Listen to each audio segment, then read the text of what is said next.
رمضان صرف بھوک اور پیاس کا نام نہیں، یہ وہ مہینہ ہے جو انسان کے دل، سوچ اور زندگی کا رخ بدلنے آتا ہے۔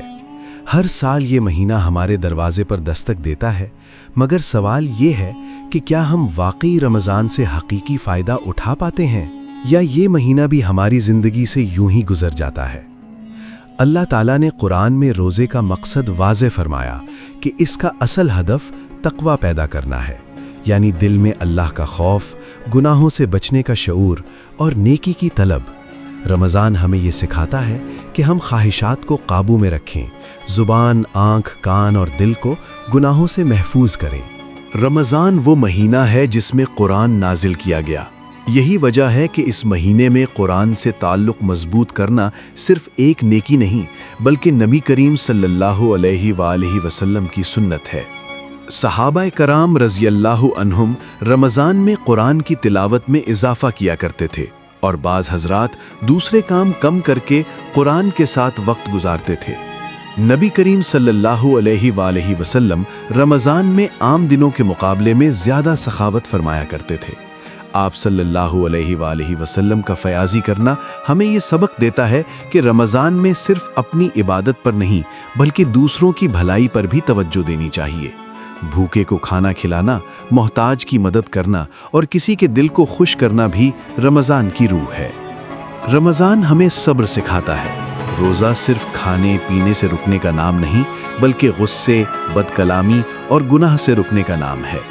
نبی کریم صلی اللہ علیہ وآلہ وسلم نے فرمایا کہ اگر کوئی روزے کی حالت میں تم سے جھگڑا کرے تو کہہ دو میں روزے سے ہوں۔ یہ ہمیں سکھاتا ہے کہ رمضان میں اپنے اخلاق کو بہتر بنانا اصل کامیابی ہے۔ رمضان کی راتوں میں قیام، تراویح اور دعا انسان کو اللہ کے قریب کرتی ہیں، خاص طور پر وہ رات جسے لیلۃ القدر کہا گیا، جس کی عبادت 1000 مہینوں سے بہتر ہے۔ یہ ہمیں یاد دلاتی ہے کہ زندگی کے سب سے قیمتی لمحات وہ ہوتے ہیں جو ہم اللہ کے حضور جھک کر گزارتے ہیں۔ رمضان توبہ کا مہینہ ہے، گناہوں سے لوٹ آنے کا، آنسوؤں کے ساتھ اللہ کے سامنے جھک جانے کا۔ نبی کریم صلی اللہ علیہ وسلم نے ہمیں سکھایا کہ اللہ کی رحمت سے کبھی مایوس نہ ہو۔ رمضان ہمیں یہ موقع دیتا ہے کہ ہم اپنے ماضی کی غلطیوں کو چھوڑ کر ایک نئی پاکیزہ زندگی کی شروعات کریں۔ رمضان سے حقیقی فائدہ اسی وقت ہوتا ہے جب رمضان کے بعد بھی ہماری زندگی میں تبدیلی باقی رہے۔